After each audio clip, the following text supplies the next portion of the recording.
Gravel lots and silver trays. Life in 1950s small-town America. The summer of 1955 breathed warm layers of air over our town like it had just stepped out of a bakery oven. The last light of day painted every wall with a thin coat of orange gold, and the chirping of crickets slipped into the wooden cracks of the porch. Dad said, "Let's go," as if those words were born to be spoken on a Saturday night. Our old Plymouth coughed to life, exhaling a faint wisp of smoke, and we rolled down Main Street, where 2 rows of neon, at the laundromat, the radio repair shop, the corner grocery, glimmered like colored punctuation marks in a story that never ended. The drive-in sat on the edge of town, just beyond a vast cornfield. The art there wasn't framed on a wall, it hung in the sky, a giant white screen facing hundreds of cars, each its own private theater scented with cloth upholstery, Mom's shampoo, and our peppermint candy. Dad pulled into an empty spot, the tires crunching softly over the gravel like a greeting. I hopped out, grabbed the cold metal speaker from its post, and hooked it onto the window. A tiny click, like a lock opening. The first movie was always for the grown-ups, forgotten by us kids the moment the opening music ended. We counted stars instead, imagining someone was drawing a secret map in the sky. Mom opened her handbag, handed me a bag of roasted peanuts and a bottle of soda, bubbles rising in tiny, glittering columns. By the second feature, the night was fully ripe, a thin mist draped like a veil. Breath slowed. Someone in the row behind us giggled. In the next row, a hand quietly found another hand. Everything was discreet, yet perfectly proper, as if even affection obeyed the rules of the road. I remember that night, at the story's climax, a wind picked up. The big white screen shivered like a boat at a loose anchor, and the sound in the speaker grew warmer, closer. Dad leaned slightly toward Mom and whispered something. I couldn't hear, but I saw her smile, eyes catching the light as though polished by the dark. That was the first night I realized grown-ups had their own kinds of heartbeats, just like mine thudded whenever a movie car sped into the shadows. When the film ended, the drive-in became a field of falling stars in reverse. Headlights blinked on, scattered. Cars queued to leave. The gravel shifted under tires in the rhythm of an ending song. Dad rolled down the window, letting the night air rush in, the scent of metal and corn mingling. I cradled the speaker back to its post and murmured, "See you again." It sounded like I was saying goodbye to a friend. The next morning, Mom set a cardboard box on the kitchen table, calm blue letters spelling Swanson. 25 minutes, she said, and we all watched the oven as if it were hosting a science experiment from the future. A gleaming silver tray emerged, sliced turkey, tender green peas, smooth mashed potatoes, and a stripe of brown gravy like a road on a map. Mom said 98 cents bought a proper meal without a tower of dirty dishes, and it seemed everyone, young and old, agreed that 98 cents bought not just food, but time. We unfolded the card table into the living room, next to the radio Dad always tuned with the precision of a watchmaker. "Nobody calls it processed food," Mom laughed. "They call it a break."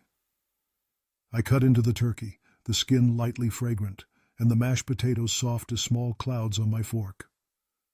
Under the round lamp glow, I felt like dinner had stepped right out of a magazine ad with bold letters. Modern, convenient, civilized.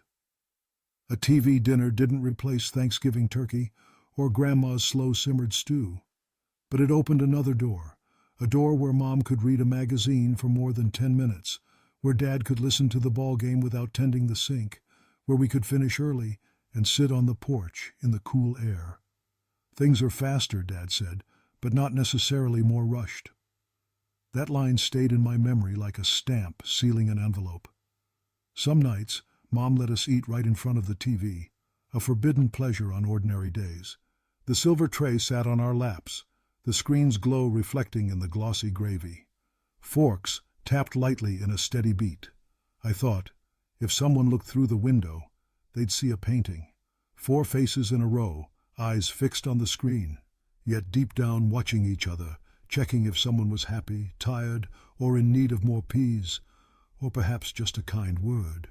In 1954, the appliance store on the corner brought in something people stared at long before daring to buy: the color television. $1,000, numbers that rang like a plucked string in every household's pocketbook. Mr. Jenkins, our neighbor, was the first to own one. As a watch repairman, used to the tiniest gears, he'd say, "It's like another kind of clock, one that counts colors." I didn't quite understand, but I believed him. On the day of the Rose Parade, his living room was as crowded as a train platform. Women placed plates of cookies on the table, men carried folding chairs in from the yard, and kids like me pressed close to the carpet. When the broadcast began, a collective "oh" spread like a wave. The crimson of the roses, the gold of brass instruments, the deep green of uniforms. Things we'd only imagined now stood tall before us, like old friends. Mrs. Jenkins said, "Now the world is visiting our living room." But the strangest part wasn't the colors. It was how people edged closer to each other. Color TV didn't just change the hue of programs, it changed the tone of conversations. After the parade, Dad and Mr. Jenkins debated the future of television. Would everything be in color? Would kids still go outside to play? Mom whispered to Mrs. Jenkins about using a lace cover to keep dust off the set, and we kids, while the grown-ups talked, quietly watched them, as if they were our favorite show. Soon, I noticed each night a different family broadcasted color for the neighborhood. Whoever had the set that evening became the center. We'd walk across lawns carrying plates of cookies or popcorn, like guests at a movie premiere. Different living rooms, same story. People greeted each other before asking what was on. I learned that new technology didn't have to push people apart, if between the wires and tubes there was still space for an empty chair, a shared cookie, and a knock at the door. Before 1956, going far meant venturing onto maps with plenty of blank spaces. Dad would spread the big paper map, tablecloth-sized, over the Plymouth's hood, smoothing the stiff folds with a coin. "We'll take Route 17, then turn onto 41, he'd say, like a ship captain pointing toward the wind.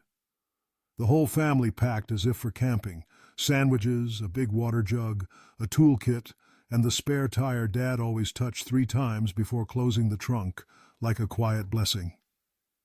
State roads taught us patience.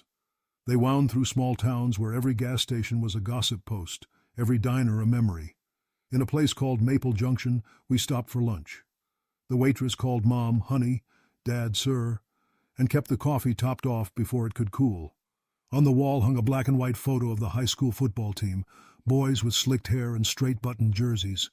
Dad pointed at it, telling stories about his own hometown team, his voice dipping lower, as if the photo were a mirror reflecting him backward in time. Sometimes the Plymouth acted up. The engine overheated, the temperature needle crawling like a slow worm. We'd pull to the shoulder, lift the hood, heat rolling out like an open oven. Dad rolled his sleeves, sweat dotting his temples. Mom fanned him with a handkerchief. I sat on a wooden fence eating my sandwich, feeling like I was watching a family play. Passers-by often stopped to ask, "Need help?" Rarely was it just politeness. Usually they gave real advice, even reaching in to work alongside Dad, hands oily, grins familiar as old friends. When the car ran again, the road seemed to open a fresh chapter. Each steel bridge drummed under our wheels, as if saying, "Still going." I learned to read maps in the back seat, penciling lines through roads we'd traveled. At night, in a roadside motel, I'd watch the neon sign blink outside the window, its letters winking like they had a secret. The scent of cheap soap, sun-dried sheets, and the hallway's vending machine all blended into the soundtrack of being between somewhere and somewhere else. Once we got lost. Dad stopped in front of a small-town church, the wooden door ajar, golden light spilling like honey across the steps. An old man in a fedora stepped out, shoulders shrugging against the night breeze. He gave Dad the quickest way back to the highway, then said, "Follow the church bells, and you won't get lost." All the way back, I listened, and sure enough, the bells rang warm and round, carrying far. I thought, maybe every town has its own bell, and if you travel long enough, you learn to hear it. In the summer of 1954, at Mr. Bain's little record shop, I first heard "That's All Right." Not just heard it, was struck by it. The needle touched the groove with a tiny click, like a door latch, And then the sound spilled out, not exactly smooth, not exactly rough, but with a smile hidden somewhere inside it. I saw Mr. Baines lift his head from his ledger, his eyebrows rising in pleased surprise. A young man in the corner straightened up as if he'd just heard his name.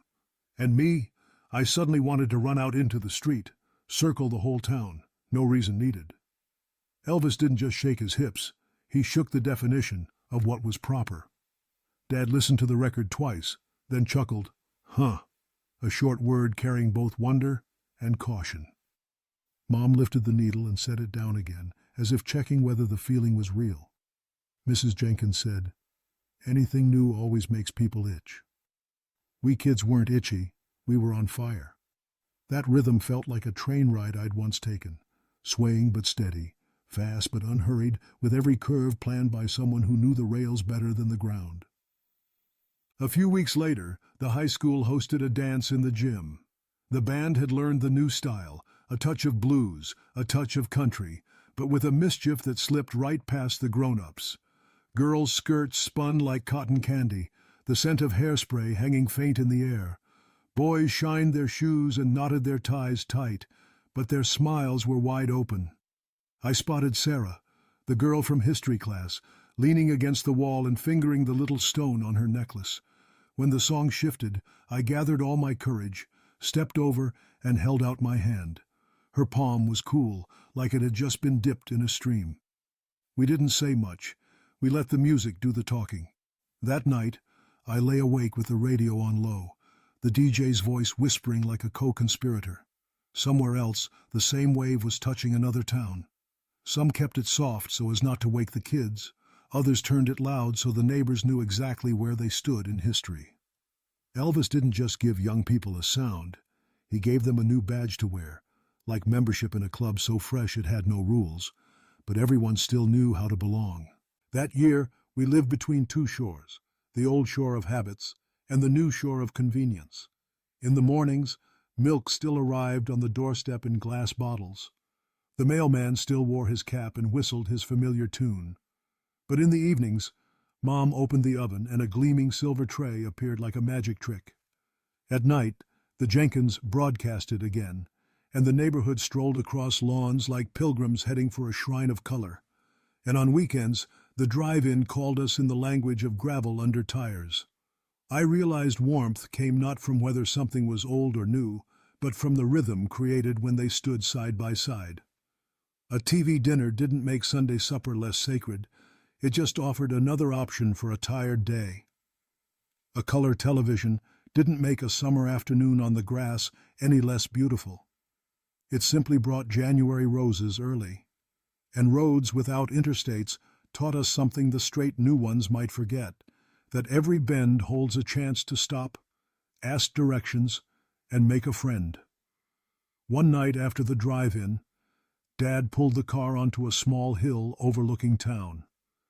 Porch lights, street signals, headlights below, like a second night sky. "See that?" he said. "Everything's changing, but the town's right where it ought to be." I asked, "What about us?" He paused, then said, "We pass through. We learn what to keep and what we can leave behind." Mom touched his hand lightly, as if agreeing. The next year, the new highway began slipping onto the map like a pair of confident straight lines. Some called it progress. Others feared it would bypass small towns. But before change arrived in full, we still had that summer. The summer of gravel lots, silver trays, glowing screens, tiny gas stations, and spinning records. I liked to sit on the front steps, listening to neighbors tell their stories, each a small piece of a larger picture. Mrs. Jenkins told of taking the bus to Chicago as a young woman, carrying a tin lunchbox, sandwiches, an apple, and a note from her mother saying, "Don't forget to write." Mr. Baines recalled the first time he heard a blues song, feeling as though a stranger had walked into town carrying a suitcase full of stories. Dad spoke of Grandpa, who once crossed America by train with a leather suitcase bound in worn straps. I listened and understood. Every time has its own rhythm. The trick is to keep your own heartbeat steady within it. On the final night before school started, the drive-in showed a cowboy movie. I don't remember the plot, just the squeak of saddles over gravel, the wind rattling through fences, and sometimes my mother's laughter from the front seat, a sound I wished I could slip into my pocket and carry home. By the second feature, I spotted Sarah in a car a few rows over, her eyes shining like glass marbles in the screen's light. She gave a small wave. I waved back. Sometimes a wave is enough to fill the space of a long conversation. On the way home, Dad switched on the radio, and That's All Right happened to play, as if saying goodbye to summer. Neon signs slid into the distance like late fireworks. I leaned my head against the window, letting the night air cool my cheekbone. In the hazy space between waking and sleep, I thought about all the firsts of that year. First dinner in a silver tray, first time seeing color TV, first time getting lost and hearing bells lead us back, first song that could bend my own horizon. The years rolled in, like a train that needed no conductor's shout. The highway strung cities together like beads of light. Drive-ins gave way to enclosed theaters, then to videotapes. Color TV was no longer a miracle, but a baseline.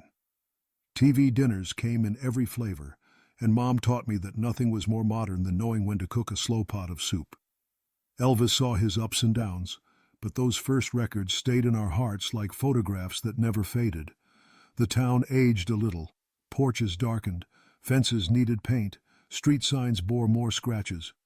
Mr. Baines closed the record shop and sold old radios like mystery boxes. The Jenkins left their color set to a nephew. Mom's lace cover still lay across it, a quiet blessing. Dad sold the Plymouth to a classic car enthusiast, saying, "It deserves to be cared for, like an old man who knows how to tell a story." I left town for school, then work, then to start a family. In the new place, all the roads were straight and fast. Signs glowed bright, and there were no blank spots on the map. But sometimes, on a rare night, I'd turn off all the lights, play an old Elvis record, and feel as though I were back at the drive-in. Darkness gentle, the speaker's dry crackle still warm, the stars above an audience that never made a sound. I'd take out a silver tray, not for dinner, but to hold family photographs, like a small altar for memory. Dad, Mom, the Jenkins, Mr. Baines, and the whole town, all sitting together, smiling as if to say, "You've gone far, but you still know the way home." If someone asked me to choose an image that stands for my America of the 1950s, I wouldn't pick a president's portrait or a skyscraper. I'd pick a summer night gravel lot, a silver tray under the living room lamp, a color screen ringed by neighbors, a winding state road past a church whose bells are warm as fresh bread, and a record spinning, spinning, spinning, carrying a voice that taught the whole country to breathe in a different rhythm, because in the end, we don't live by years, we live by beats. The drive-in taught the beat of slowness and closeness, the TV dinner, the beat of sharing, the color TV, the beat of wonder, the roads without interstates, the beat of patience, Elvis, the beat of courage. Put together, they form a fragile yet enduring symphony, one to which every family, every town, every heart of that time contributed its own melody.